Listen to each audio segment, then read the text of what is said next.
On a breezy tropical morning in 1873, Frank Swetnam arrived at the docks of Georgetown, Penang. He strolled confidently along the jetty, smoking a cigar as the distant mountain ranges of the Malay Peninsula emerged from the dawn clouds. The docks were quieter than usual. Most mornings would be greeted by dozens of ships jostling to moor, with their crews scuffling for space to unload their cargo. But as Swetnam gazed out at the Malacca Strait, not a single boat could be seen. A string of recent pirate attacks had terrified the local sailors, and now few dared to leave the safety of the port, unless absolutely necessary or under close guard. Here is how Swetnam described the attacks. No one was safe. All classes and nationalities were treated alike, and reports of vessels pirated and burnt came in almost daily. This caused a real panic, as the crews were always murdered as their cargoes were stolen. These were not your normal, everyday pirates, down on their luck chances and opportunists. No, these pirates were organized, and they were in league with the Chinese secret societies, whose long-time rivalry had erupted into all-out warfare. The fighting had begun in Perak, the Malay state to the north of Selangor, when a Gihin man and a Haisan woman embarked upon a forbidden affair. Once discovered, the two lovers were brutally killed, and the usual animosity between the secret societies boiled over into a murderous rage, which could not be contained within Perak.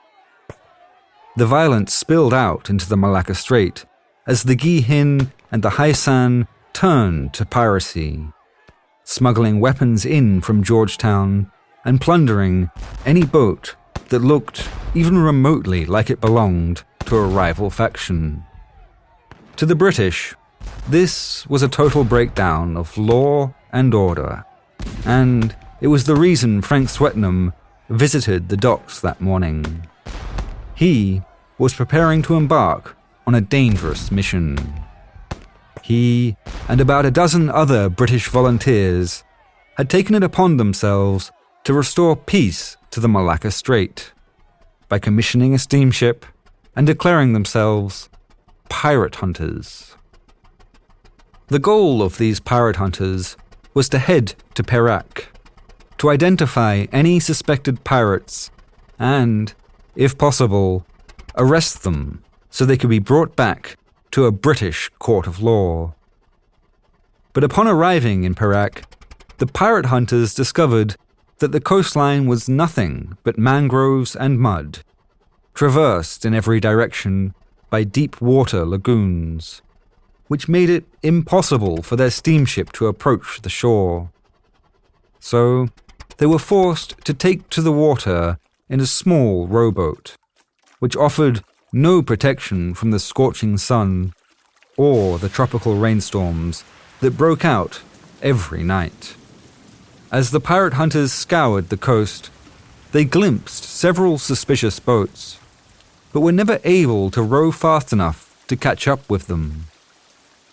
Every time they tried to give chase, the suspected pirates slipped off and were lost within a maze of waterways, with no sign of which way they'd gone.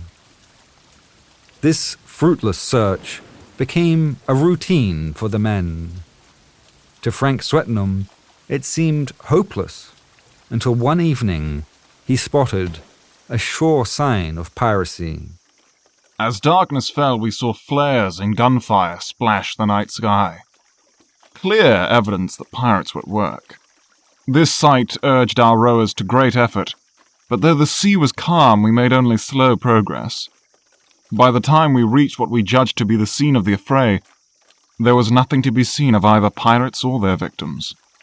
Greatly disappointed, we pulled about in search of wreckage or survivors, But the darkness was by then quite impenetrable, and it began to rain. The gunfire and flares seemed to have come from a Chinese fort, which guarded the mouth of a river. This was their most promising lead yet. So the next morning, the pirate hunters set out to investigate the river. As they approached, Chinese men came out of the fort and shouted at them to turn back. Then, when it became clear the British volunteers had no intention of turning around, the Chinese men wheeled out cannons and pointed them at their rowboat. The pirate hunters assumed the Chinese wouldn't be reckless enough to fire upon a British ship. Though Swetnam records how, for a while, this seemed like an overly optimistic assumption. As the pirate hunters rowed closer, it felt like they were playing a game of chicken. Swetnam watched nervously as the cannons were loaded and prepared to dive from the boat. But then, at the last minute, the Chinese men stood down. They allowed the rowboat to pass and watched as the British paddled around defiantly. There were, as it turned out, no pirates in the river at all. So the pirate hunters, rather sheepishly, turned around and were forced to row back past the fort empty-handed, much to the bemusement of the Chinese men watching them from the fort. This pirate hunting expedition lasted just 3 weeks before being written off as a total failure. Of the men who'd volunteered, more than half suffered sunstroke, dysentery, fever, or a combination of all three. And, in the end, not a single pirate was caught. When the pirate hunters returned to Georgetown, they discovered the conflict between the Chinese secret societies had spread. While they were paddling around off the coast of Perak, the Hai San had bombed a Gihin clan hall in Penang. What had begun as a secret affair between star-crossed lovers had grown into a crisis that had engulfed the Malacca Strait and had now reached the Strait settlements themselves.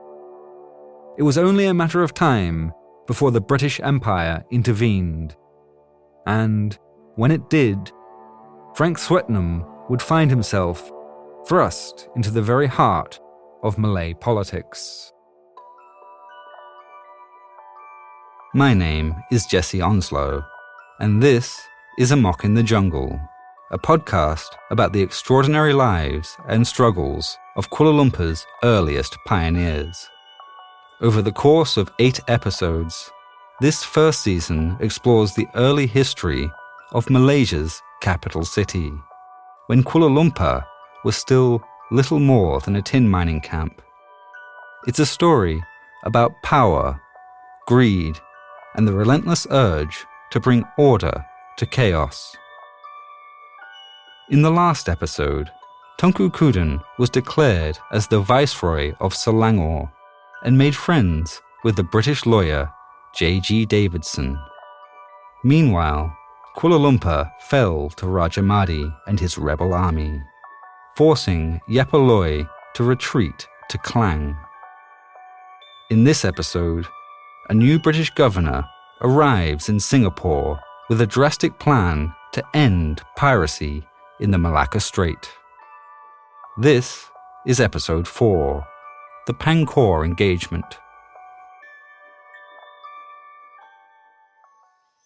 One morning in November 1872, Yap Ah Loy awoke from a vivid dream.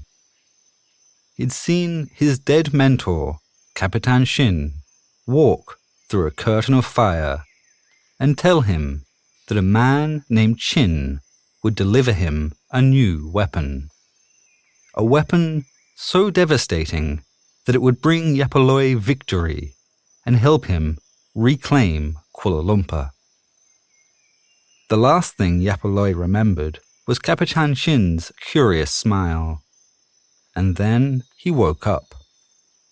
As he rose from his bed, Yap Ah Loy was convinced that his dead mentor had spoken to him from beyond the grave. Several months had passed since he'd fled Kuala Lumpur, and since that day, he dedicated his every waking hour to rebuilding his army. Each morning, new recruits arrived from China to be trained how to fight in the jungle. And, sure enough, when Yap Ah Loy went down to inspect the day's arrivals, among them was a man named Chin, who knew how to make rockets out of gunpowder and bamboo. Just a few days later, Yap Ah Loy met with Tunku Kuden and told him he was ready to lead his army upriver. But before they could attempt to retake Kuala Lumpur, they needed to pass through Petaling, an old mining outpost that was now held by the rebels. This provided Yap Ah Loy with his first chance to test his new weapon. The bamboo rockets let off a terrifying wail as they soared through the air, engulfing everything in flames when they exploded. As soon as the rebels saw this, they ran for their lives. Petaling was reduced to smouldering ashes, leaving Yap Ah Loy to conclude that he liked this new weapon very much. As Yap Ah Loy's soldiers picked through the wreckage, they unearthed a letter addressed to the rebel chief who Raja Mahdi had placed in command of Petaling. The letter accused Tunku Kuden of being a traitor and a foreign agent, working with the British to gain control of Selangor. And then, at the bottom, the letter was signed by Sultan Abdul Samad. There had been rumors that Tunku Kuden had fallen out of favor with his father-in-law, but Yap Ah Loy never suspected the Sultan would go so far as to actively support his enemy, Raja Mahdi. He sent the letter back to Klang and waited to hear what Tunku Kuden made of it. Several days passed, and Yap Ah Loy's men grew impatient, unsure how the Viceroy of Selangor would respond.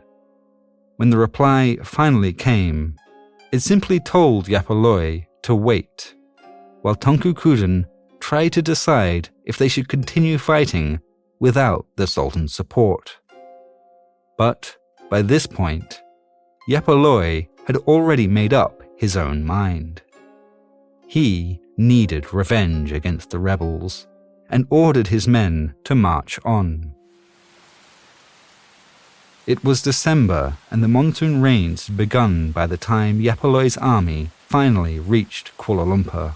They found the camp flooded and realized immediately there was no way their bamboo rockets would work in the soaking wet conditions. So Yap Ah Loy ordered his men to make camp on the hill overlooking the west bank of the Klang River, and from there he settled into a restless rhythm of waiting, watching, and waiting. In 1781, General Charles Cornwallis raised the white flag over Yorktown, Virginia. Having been besieged for 2 weeks, his army had finally run out of food, ammunition, and any hope of relief. Cornwallis was left with no choice but to surrender to his adversary, an American upstart named George Washington.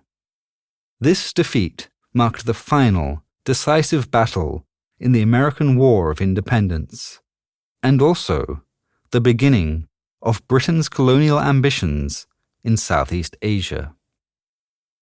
Back in London, news of the defeat was met with despair. Britain's economy crashed overnight, and its financial markets collapsed. For the politicians in Westminster, there was only one solution. Britain was to turn its attention away from the New World in the West and towards the Old World in the East. From then on, Asia was where British fortunes would be made. Britain's first new colony was Georgetown, on the island of Penang. And within the space of a few short decades, it was followed by Singapore and the acquisition of Malacca. The Strait settlements were born, but the British government always made it clear that traders were not, under any circumstances, to interfere with the Malay states that lay on the peninsula. For 100 years, this policy of non-interference was strictly enforced. But as piracy gripped the Malacca Strait, the British government was bombarded by petitions from merchants in the Strait settlements, demanding that the government intervene to stem the growing chaos in both Perak and Selangor. Here is one petition which was signed by Chinese merchants in Malacca and forwarded to the government by J.G. Davidson, the lawyer who befriended Tunku Kuden in the previous episode. We, merchants of Malacca, believe Selangor is capable of great development and have invested large sums of money in its tin mines, but it appears that disturbances have been renewed across the territory. Raja Mahdi, Said Mashur and Raja Mahmud gain their livelihood solely by plunder, while the government does nothing to assist the Viceroy Tunku Kudin. If Selangor is again thrown into confusion, it will be our trade that suffers. Our money and our property is in great jeopardy, while the lives of the servants and agents we have sent there are at risk. What has the government done to put down these noted pirates and robbers, or to support Tunku Kudin in his government? Frustrated by the constant complaints, the British government decided that the Strait settlements required much firmer leadership, a new governor who could bring order to the Malacca Strait, and they happened to know just the right man for the job. Andrew Clark was something of a rock star in the British Empire, at least in the eyes of its public servants. Since enlisting in the Royal Engineers at the age of 16, his career had been a rapid ascent up the chain of command. By the time of his appointment to Singapore, he was approaching 50 years old, with greying hair, pale, piercing eyes, and a long, wiry beard. He had served as an administrator in Australia, New Zealand, and the African Gold Coast, an area now known as Ghana. Somewhere along this journey, Andrew Clark acquired the wonderful nickname Spicy Andrew, and it was a name that stuck with him for the rest of his life.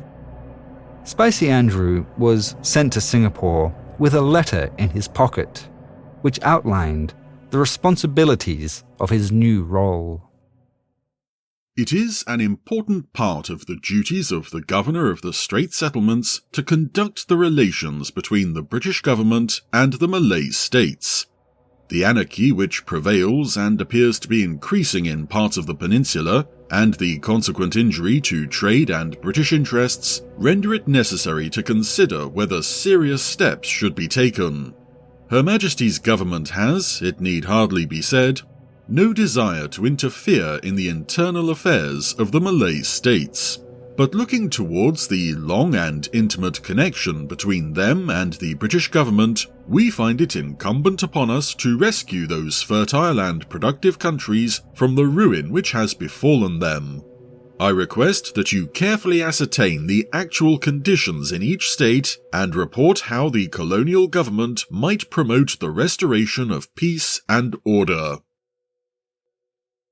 The letter suggested that Spicy Andrew should talk to the local Malay rulers and see if they would accept any assistance in suppressing piracy. It also made clear that he should report back to London before taking any action. But upon arriving in Singapore, Spicy Andrew formed a very different interpretation of his responsibilities. Reporting alone scarcely seemed to meet the grave urgency of the situation. It was necessary to act in the first place, and to report about it afterwards. And so, as soon as he arrived, Spicy Andrew launched himself into single-handedly restoring peace to the Malacca Strait. He began by researching how piracy had been dealt with before his appointment, but found no official policy or established guidelines. The previous governor had taken or destroyed all papers that may have informed him. And here I may say, with respect to what was the previous course of dealing with these matters, that I had to grope everywhere in the dark, from the unconnected and inconsistent and incongruous character of the policy which had guided us in the Straits settlements. There was no record, no system, no authority to which I could turn. Spicy Andrew's new colleagues weren't very helpful either. Every government official and civil servant had an opinion on the pirates, but nobody could agree on the best way to deal with them. Through interviews with his staff, Spicy Andrew learned of the ongoing fighting in Selangor, but was told the real source of the problem lay further to the north, in Perak, where Frank Swetnam hunted pirates at the beginning of this episode. When Spicy Andrew asked what the local Malay Sultan was doing about the fighting, he was told nobody really knew who ruled Perak anymore. The previous Sultan had died years ago, leaving a power vacuum in his place. His heir, a man named Raja Abdullah, was supposed to be crowned at the former Sultan's funeral, but was so despised in Perak that he feared being murdered if he showed up. After Raja Abdullah failed to attend the funeral, the Malay chiefs decided that somebody else should be declared Sultan of Perak. But who? Raja Ismail had no direct claim to the throne, but he was widely respected and had served as the former Sultan's prime minister. His popularity and seniority made him the most likely candidate, and he was actually present at the funeral, though not everybody was convinced that Raja Ismail should be Sultan. Another chief, named Raja Yusuf, rejected both candidates, instead declaring that he was the only person fit to sit on the throne, though very few people took his claim seriously, and the British never even heard of it at all. But with Raja Yusuf throwing his hat into the ring, there were now 3 different Rajas claiming to be the Sultan of Perak: Raja Abdullah, Raja Ismail, and Raja Yusuf. After the former Sultan was buried and the local chiefs returned home, none of them had any idea who to support. So, to win them over, each prospective Sultan began appointing loyal friends and useful allies to powerful positions. Before long, there were often 3 separate chiefs granted the same land by 3 different sultans, leading to bitter and often violent disputes. Amid the confusion, the Gi Hin and Hai San didn't care who was ruling Perak. The Chinese secret societies were too busy trying to eradicate each other so they could seize control of the tin mines. As their war escalated, there was nobody to stop the bloodshed and nobody to restore order. Having heard all of this, Spicy Andrew sat back and drew his conclusion. Perak had fallen into chaos, and, in his mind, it was clear only he could save it. Yap Ah Loy celebrated his 36th birthday on the hill overlooking Kuala Lumpur. 4 years had passed since his friend RC had been murdered in Kanching, setting off the chain of events that had consumed his life. He had been young back then, but now Yap Ah Loy felt old and bitterly missed the man who had tried to help him find joy in life. Though he wouldn't have had too much time to stew on these memories, as the monsoon rains were beginning to subside. When Yap Ah Loy saw this, he ordered his men to block all paths out of Kuala Lumpur, except for one, a jungle trail leading east towards a mining outpost called Pudu. When his soldiers asked why they should leave an escape route for their enemy, Yap Ah Loy recited an ancient Chinese proverb. Birds and beasts, when brought to bay, will use their claws and teeth. By this, he meant it was foolish to trap an enemy with no chance of escape, as there is nothing more dangerous than an adversary who is fighting for survival. In all previous battles, one side had a clear numerical advantage, but now the two sides were evenly matched, each fielding around 2,000 soldiers. And Yap Ah Loy feared the battle would be won or lost on the finest margins. That was up until the Malay rebels made a devastating mistake. Syed Mashur grew restless and led his army across the Klang River onto the flat, marshy ground below the hill. When Yap Ah Loy saw this, he ordered his soldiers into formation. We formed a semicircle, which tightened around our enemies as they approached. What followed was a desperate battle that lasted for 2 days and 2 nights. Syed Mashur's men were continuously defeated, and a great number were wounded and killed. On the 3rd night, Syed Mashur discovered his large force had dwindled to just 700 men. He could no longer resist us, and chose to slip away by the Pudu Pass. It's at this moment of victory that one of the most important records of Yap Ah Loy's life comes to an abrupt end, concluding with the following passage. From then onwards, the people of Kuala Lumpur lived in peace and crime was scarce. The miners in the tin fields resumed their work. It's a fairy tale ending, and one that bears little resemblance to the truth. The recapture of Kuala Lumpur did prove to be the decisive battle in the Klang War, but it was far from the final one. The rebels scattered through the jungle and continued fighting as best they could. This was, however, the end of the war for Yap Ah Loy. Finally home, he decided his fighting days were over, though he did still have one final act of vengeance to enact. Yap Ah Loy gathered his elite fighters and told them to take the jungle trail up to Kanching, where RZ had been murdered. Yap Ah Loy ordered them to go there and to burn Kanching to the ground.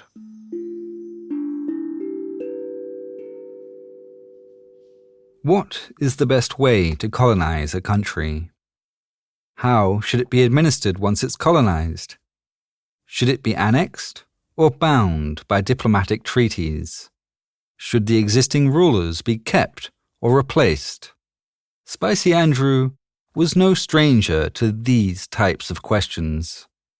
Throughout his career, he'd always been a fervent believer in Britain's divine right to rule, and never missed an opportunity to expand the empire's frontiers.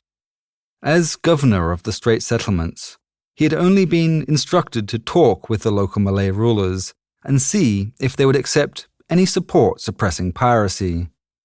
But Spicy Andrew had no doubt that the quickest way to stop the pirates was to bring the Malay states under British control.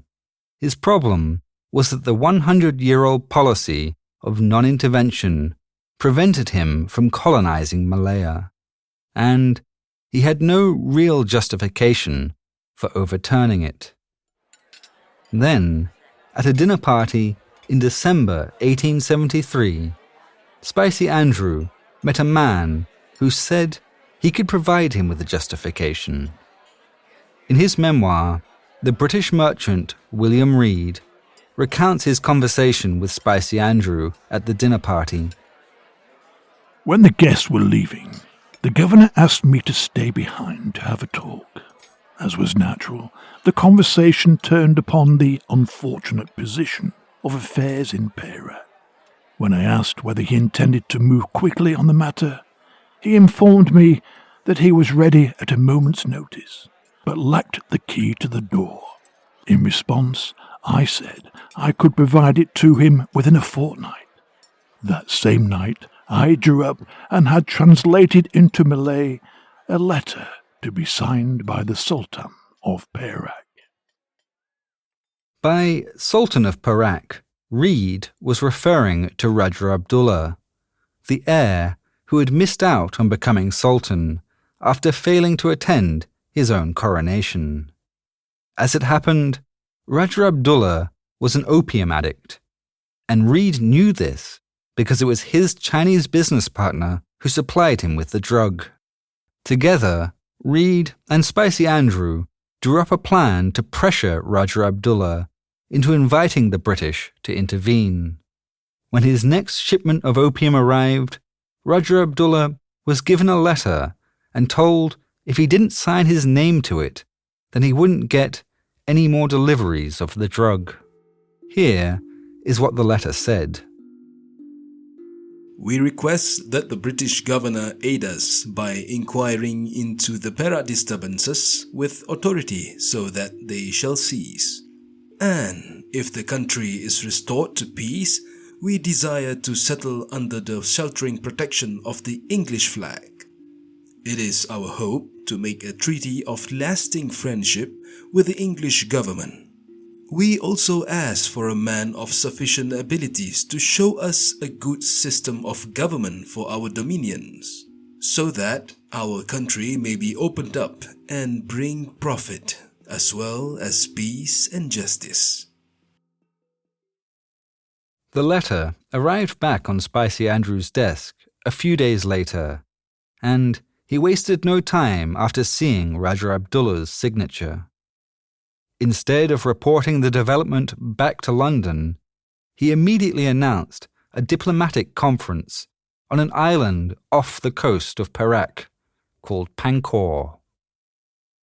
He told his police to gather the leaders of the Gihin and the Haisan, as well as the Malay chiefs from Perak.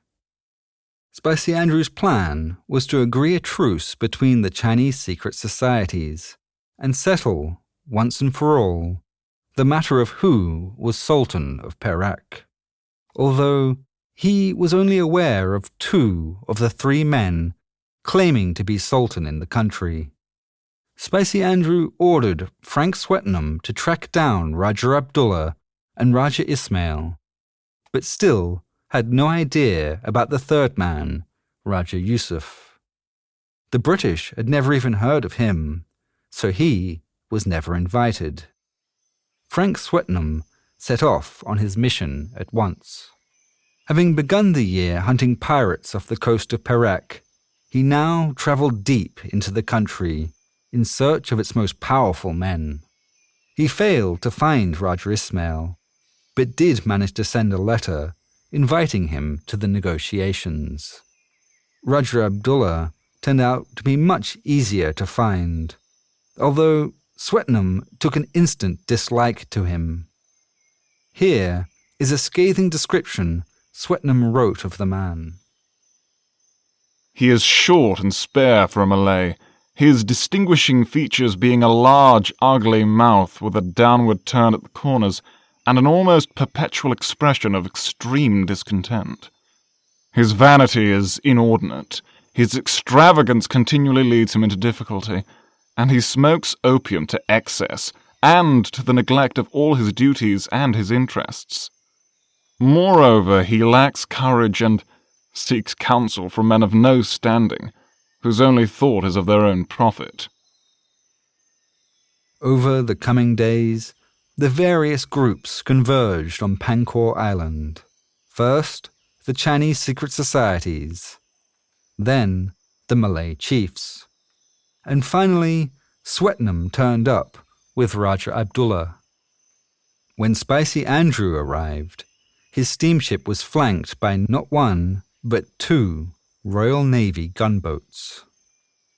Private notes reveal that Spicy Andrew initially planned to pay off Raja Abdullah, to offer him a generous pension in exchange for abandoning his claim to the sultanship.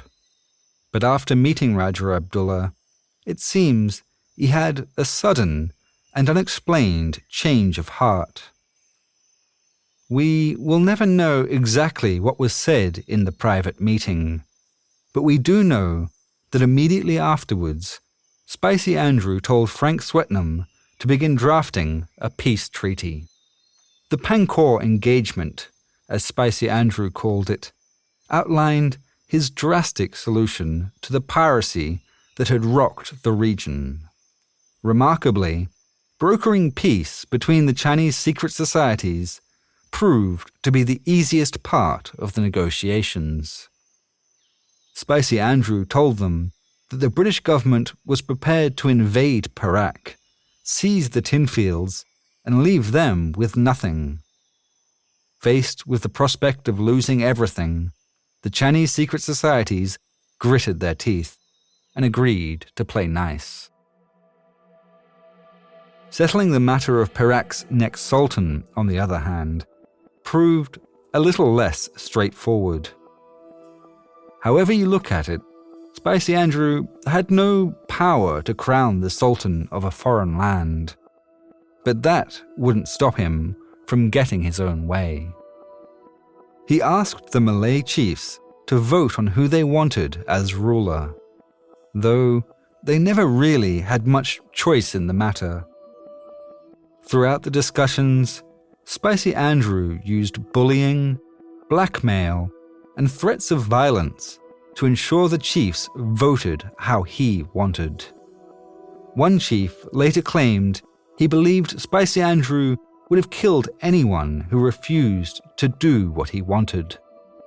But on board a British steamship and surrounded by British soldiers, one by one, the Malay chiefs all eventually gave in to Spicy Andrew's threats, and Raja Abdullah was unanimously declared as Sultan. The Pangkor engagement was taking shape. In the end, it contained 14 articles, and though it's not necessary to go into each one, it is worth mentioning Article 6, because it was here that Spicy Andrew made an extraordinary power grab. The Sultan shall accept a British official to be known by the title of resident, and shall have a suitable residence constructed for him. This official shall be installed in the Sultan's palace. His advice shall be sought and acted upon in all matters except those concerning Malay religion and custom. The collection and supervision of revenue and the general administration of the country shall be organized to the resident's advice. With this provision, Spicy Andrew could essentially appoint whoever he liked to run Perak on his behalf, turning Raja Abdullah into little more than a puppet, officially ruling Perak, but having no control over how it was governed. The Sultan would have no say in the collection of taxes or how the taxes were spent. But Raja Abdullah doesn't seem to have worried much about the implications of accepting a British resident. He saw his opportunity to be backed by the most powerful empire in the world and signed the Pangkor engagement on the 20th of January, 1874. With the negotiations over, Spicy Andrew sent a letter up the Perak River to Raja Ismail, informing him that he was now relegated to the status of former acting sultan. The letter also promised that he would be given a pension, as well as a small plot of land to rule, which was barely larger than the village he lived in. Spicy Andrew had only been told to assess whether the Malay states would accept any assistance in suppressing piracy, but within just a few weeks of arriving, he had gone ahead and installed Raja Abdullah as Sultan of Perak, and bound him to accept a British agent into his court. Spicy Andrew was improvising British foreign policy on the spot, and, having gotten what he wanted, decided it was finally time to report back to London. I am perfectly aware that I have acted beyond my instructions, and that nothing but very urgent circumstances would justify the steps I have taken. But I have confidence that Her Majesty's government will feel that the circumstances at the time, the utter stoppages of all trade, the daily loss of life by the piratical attacks on even peaceful traders, and by the fighting of the factions themselves, and the imminent peril of the disturbances spreading to the Chinese in our own settlements, justified me in assuming the responsibilities I have taken. The response from London was little more than a brief acknowledgement. As far as your explanations enable me to judge, I am disposed to hope that, without unduly compromising Her Majesty's government in the internal affairs of the Malay states, your proceedings may have the effect of allaying disorders and promoting peaceful trade. And, just like that, Britain's 100-year-old policy of non-intervention came to an abrupt end, and Malaya would never be the same again. My name is Jesse Onslow, and you've been listening to Amok in the Jungle. The voice actors in this episode were JJ Yu, Lachlan Lucas, Noah Norton, Chris Dale, Mike J. Fort, and Luke Skypixel. This episode was recorded by Kit Lee at Vine Music Studio, with music and post-production by Wendy Graham. You can follow me on Twitter at Jesse Onslow, or join the Reddit community over at our Amok Podcast. This podcast is made available for free and without ads, which means I can only keep making it with your support. If you're able to make a donation, please consider subscribing to my paid newsletter at amokpodcast.com. By subscribing, you'll get access to maps, archive photos, and other extra content. I'll also post a list of the books and journals used to research each episode at amokpodcast.com. If you enjoyed listening to this episode, please leave a nice review wherever you get your podcasts, and remember to subscribe for future updates. In the next episode, Spicy Andrew pays a visit to Selangor. Until then, terima kasih banyak dan jumpa lagi.